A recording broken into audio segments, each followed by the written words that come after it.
I would like to welcome you all to the second day of the 7th Host City Conference. I would, of course, normally be delivering this message in person, but unfortunately at this moment, we're not able to get together in person for this hugely successful, enjoyable event. However, I'm sure, having seen the agenda for today, that there'll be just as an engaging and enlightening involvement as yesterday's programme. I wanted to briefly touch on yesterday's agenda as we saw some incredibly important subjects raised with the impact of Black Lives Matter and maximising inclusion and diversity, the topics for discussion in panel sessions.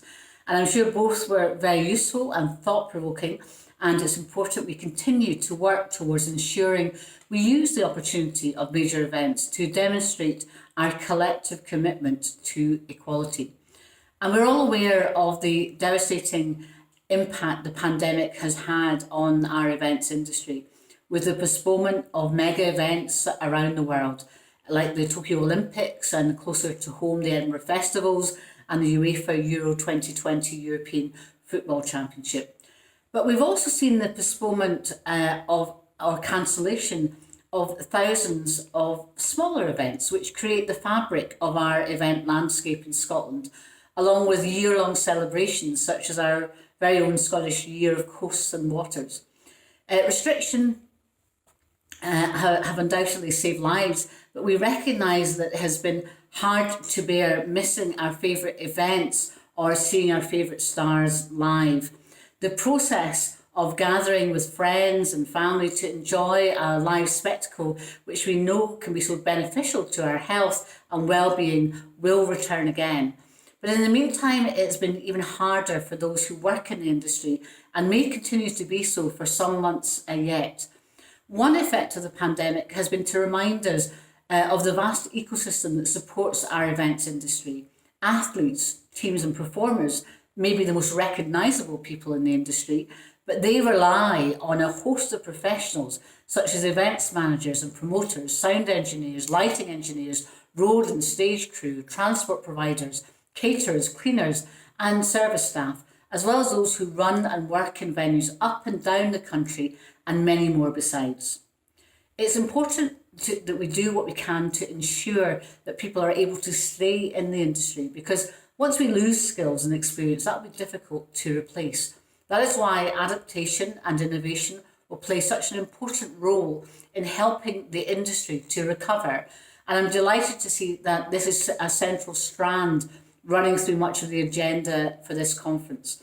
Indeed, over the past few months, while many of our working lives have gone online, so have events, taking place digitally and virtually to great success, like our very own National Day, St Andrew's Day, as part of Scotland's winter festivals, the London Marathon and the Host City Conference.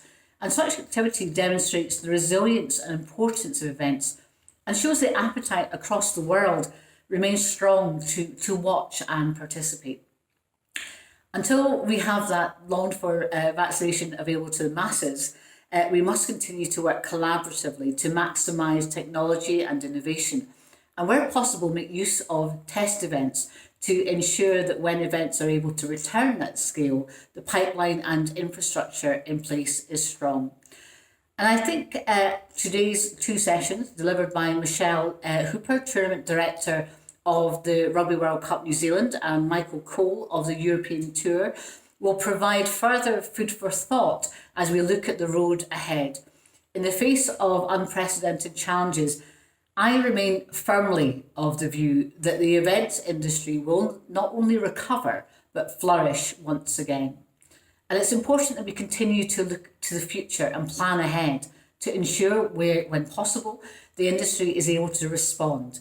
Here in Scotland, I'm already looking forward to the rearranged Year of Coasts and Waters in 2021, UEFA Euro 2020, even more so as Scotland have qualified for their first major tournament in 23 years, and also the inaugural UCI World Cycling Championship in 2023. For many years, events have played an integral part in making Scotland the perfect stage.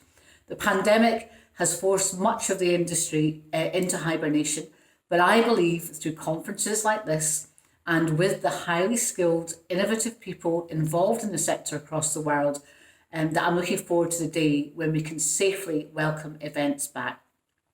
Lastly, I would like to thank you all for everything you are doing to support the sector through this incredibly challenging time. And in the meantime, thank you, stay safe, and enjoy your day.